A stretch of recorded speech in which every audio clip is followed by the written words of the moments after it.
Imagine a world where we live in houses miles away from one another. A world in which all communications are done by the means of robots. A world in which the mere concept of eating dinner together is inconceivable. For those of you who read science fiction, you might already have recognized this as the plot in Isaac Asimov's Naked Sun. Now, replace the robots by phones and the physical distance by an emotional gap. Shockingly familiar, isn't it? Social isolation and loneliness are on the rise.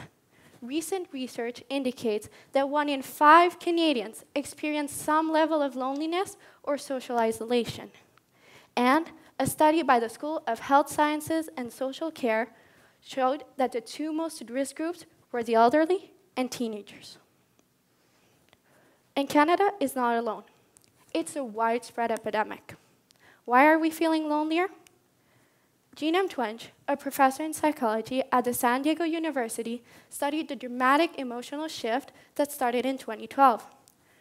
Rates of teen depression and suicide have gone up, while the number of times that teenagers go out with their friends has plummeted. And it's not by lack of time. Generation Z teens have more leisure time than Gen Xers did.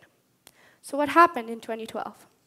Chris Hadfield and the space station, London Olympics, and smartphone ownership in America surpassed 50%. With the appearance of smartphones, we're spending less time with our family and friends and more time on our phones. Studies even show that the more time we spend on the internet, the less we're likely to go to events outside of our house. Furthermore, smartphones are affecting the family dynamic because the mere presence of a cell phone affects the depth of a conversation. And really, just think about it. How can they? Imagine, you've just come home and you've waited all day to tell that special person, mother, father, friend, cousin, about this terrible thing, or great by that matter, that happened to you in the day. And during family dinner time, the only time you actually get to talk, you get brushed off by some, yeah, okay, whatever. How can you not feel misunderstood? How can you not feel angry? Angry that that person you would have done anything for just swipe left on your problems, your accomplishments, your life, you, because they preferred being on their phones. So what do we do? Well, some of us might find refuge alone, in our rooms, talking to meaningless strangers on the internet. And what's worse, it's when we realize, or we think we realize, that the lives of those meaningless strangers are 100 times better than ours. How can we not feel worthless? How can we not feel dreadfully alone?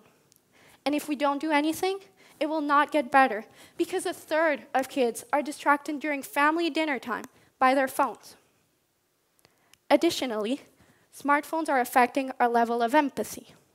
Because empathy is often built through play, and smartphones are reducing the number of hours that we spend outside playing.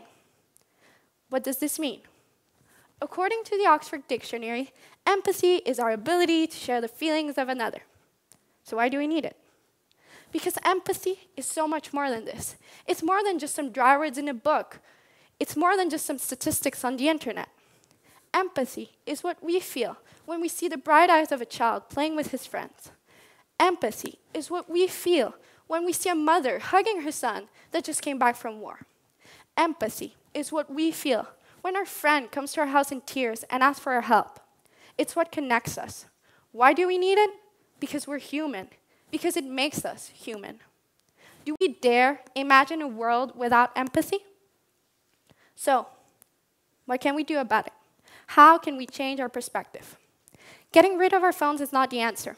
How will we alert our parents if we have a car accident? Or text our employer if we're sick? Or, I don't know, research that famous avocado toast recipe? No, but we can limit the time that we spend on our cell phones. Why don't we leave them in our room during family dinner time? It's only an hour after all. Family dinners enhance the family dynamic because they encourage conversation. Volunteering is also a powerful tool against social isolation.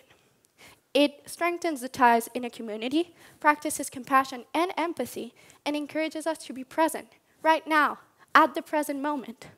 When we volunteer, we feel like we're part of something bigger than ourselves, and the gratitude of others is more rewarding than 1,000 likes. Finally, We don't have to get rid of our phones. We can use them to make others happy, more specifically, the other generation most touched by loneliness, our grandparents. Why don't we show them how to use our phones, how to post a picture on Facebook, or build a house in Minecraft? Why don't we call them? They're phones after all. By doing this, we would not only reduce our level of loneliness, but also theirs. We would build a society that is not connected by our hearts, by Bluetooth, I mean, but by our hearts. If I am talking to you today, it's because one amazing person, my mom, decided to leave her phone and actually talk to me, listen to me, care about me. I just hope that every child gets the same opportunity. We're ready to act. I know we are. The question is, when? Thank you.